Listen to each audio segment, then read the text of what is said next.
Snehalaya silks. இங்கு ஒவ்வொரு புடவையும் ஸ்னேஹா தேர்ந்தெடுத்தது உங்களுக்காக.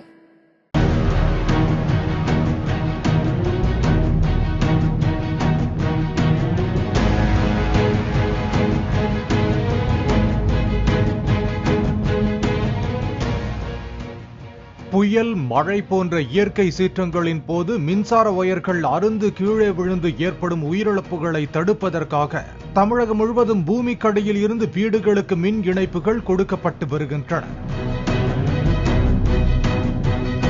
கடலூரிலும் அந்த பணிகள் ஏறக்குறைய முடியும் தருவாயில் உள்ளன. தரை வழியாக மின் இணைப்பு கொடுக்கும் போது வீடுகளில் ஏற்படும் மின்சார பிரச்சனைகளை சரி செய்ய ஆங்காங்கே சிறிய மின்மாற்றிகள் வைக்கப்பட்டுள்ளன. மின்வாரிய ஊழியர்கள் எளிதாக சரி செய்வதற்கு வசதியாக கைக்கு எட்டும் தூரத்திலேயே இந்த மின்மாற்றிகள் வைக்கப்பட்டுள்ளன.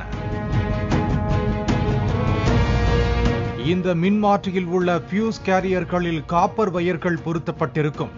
இந்த காப்பர் வயர்கள் மிகவும் விலை உயர்ந்தவை என்று சொல்லப்படுகிறது. இதனால் பியூஸ் கேரியர்களை நள்ளிரவு நேரங்களில் திருடிச் செல்லும் சம்பவங்கள் அதிகரித்துள்ளன. இதன் காரணமாக கடலூரில் நள்ளிரவு நேரங்களில் வீடுகளில் மின்தடை ஏற்பட்டு வருகிறது. நேற்று ஒரே இரவில் மட்டும் மஞ்சக்குப்பம், பிரெண்ட்ஸ் நகர், வள்ளலார் நகர் உள்ளிட்ட 7 இடங்களில் பியூஸ் கேரியர்கள் திருடு போய் உள்ளன.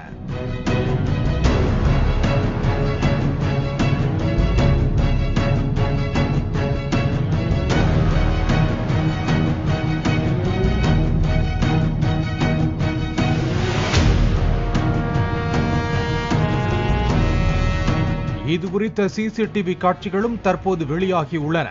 மின் வாரியமும் போலீசாரும் இணைந்து இந்த திருட்டு நடவடிக்கைக்கு முற்றுப்புள்ளி வைக்க வேண்டும் என கோரிக்கை விடுக்கப்பட்டுள்ளது. ஸ்னேஹாலயா சில்க்ஸ். இங்கு ஒவ்வொரு புடவையும் ஸ்னேஹா தேர்ந்தெடுத்தது உங்களுக்காக.